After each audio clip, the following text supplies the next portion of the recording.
So now in the final section of Chapter 4 that we're looking at, Section 4.8, Applications and Models.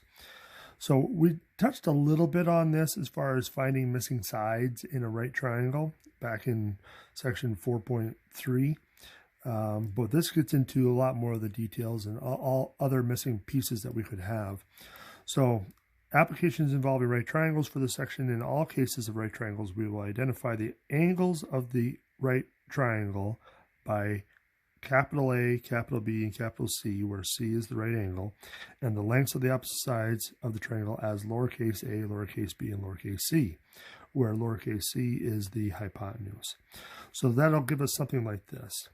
So now if we wanted to find the sine, cosine, and tangent values for each acute angle of the following triangle, well, so basically they're talking about angle A and angle B.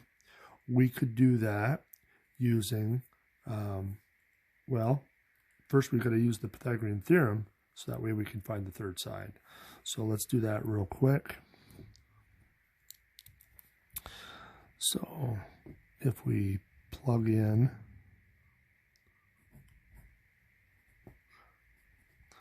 our 7.1 and 9.7, get our handy dandy calculator. So 50.41 and then 9.7 squared,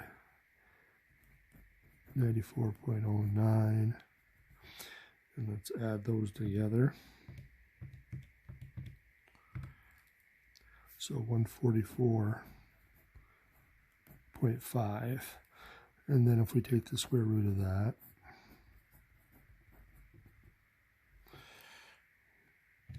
we get 12.02. Everything's rounded to one decimal place, so let's just round it to 12. So 12.0 feet. So now, if we want to find our sines and cosines and tangents, let's first start with angle A. So the sine of A, so we'll use our SOHCAHTOA, so opposite over hypotenuse, so 7.1 over 12, cosine adjacent, so over 12, and then tangent would be our opposite over adjacent.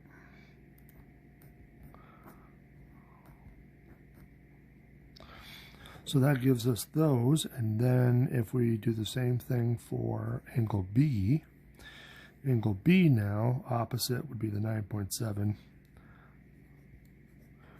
over 12,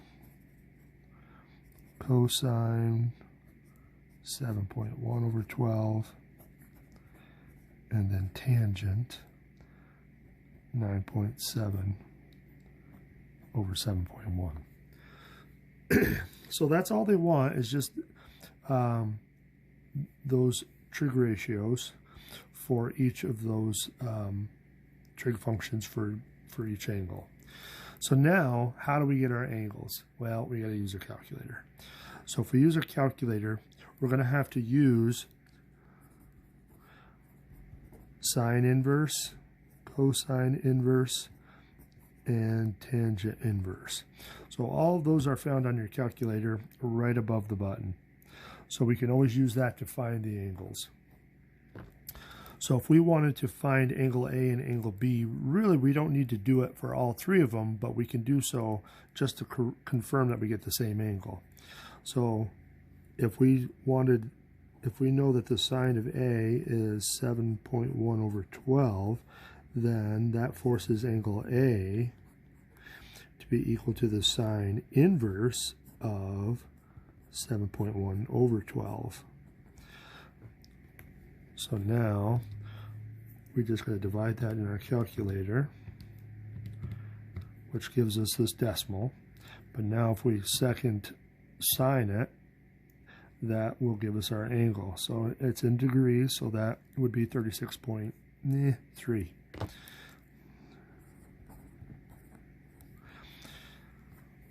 Now, just to confirm that we would get the same result with the second one, let's divide 9.7 divided by 12, and we get a different decimal. But now we're going to second cosine it, and we get 36.06, 36.1. Now, again, we did round. Had we used 12.02, we probably would have got a little bit more precise angle. But you can see that it is in the wheelhouse, in the ballpark. Now, the last one really will give us probably the most precise, because we're not using 12 in either one of those. So let's see what we get there.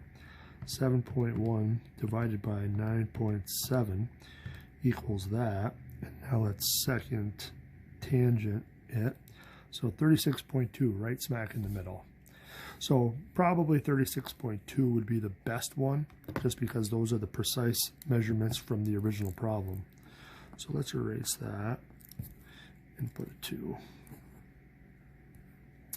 Now, to find angle B, we have a couple of options. We can do the same thing and see what we get.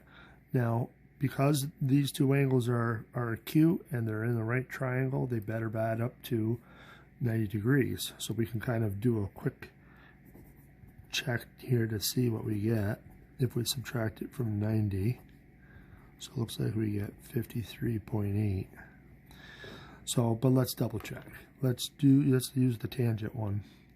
So if we know that the tangent of B is 9.7 over 7.1, B should be the inverse tangent of 9.7 over 7.1, which gives us, hopefully, 53.8.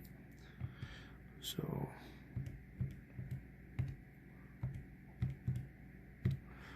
and if we second tangent that, looks like we get it, 53.8. So finding the angles is actually pretty easy with the calculator. You just got to be careful, using the correct trig function.